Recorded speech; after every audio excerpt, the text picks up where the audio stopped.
వామ్మో యాట కూర కిలో 900. గిట్లయితే గరిబొడు తుణకలు కంకినట్టే.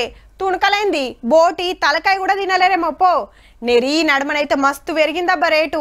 గిరేందని అడిగితే అరే మాదేముంది తమ్మి, ఇన్నొద్దులోలే ఊర్ల పొంట మందలేవు, యాటలు తక్కువైనాయి, తినటోళ్ళు ఎక్కువైరి, ఇక పిరంగాదా చెప్పు అనబట్టే. అయితారం మటన్ కోయేటోళ్ళు గీ వార్త మంచిగా చూడుర్రి మరి. బొక్కాశ చూపించి ఏటనెత్తుకపోయినట్టే ఉన్నది పో. గొర్రెల స్కీమ్ లో 700 కోట్ల స్కామ్ బయట పడ్డది. మరి బీఆర్ఎస్ గవర్నమెంట్ లో మందలు వంచుతామని మందిని ముంచితే ఈ సర్కార్ ఏసీబీ తోటి ఎంక్వైరీ చేపిస్తుంటే రోజుకో కథ ఎల్లవట్టే. పాత మంత్రి తలసాని గారి ఓఎస్డి కళ్యాణ్ గారిని ఇంకో ఆఫీసర్ రామచంద్ర సార్ ని అరెస్ట్ చేసిరు కొత్తగా. ఆల్రెడీ 6 జైల్లోనే ఉంటే వాళ్ళకి తోడు వీళ్ళు.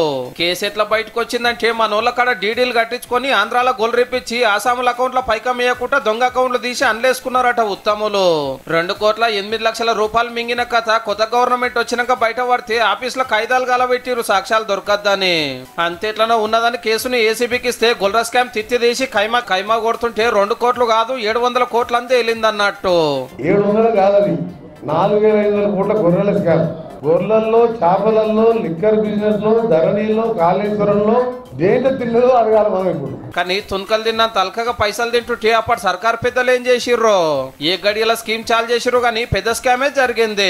పక్క రాష్ట్రాలకు పట్టుకపోయి అగ్గోసగ్గో కొనిచ్చుడు, ఆడనే మారుబేరగాలకు అంటగట్టుడు, లేదంటే ఉత్త డొల్కా నీటికి తెస్తే వాతావరణం పడక ఊకుకనే జీవిడ్చుడు.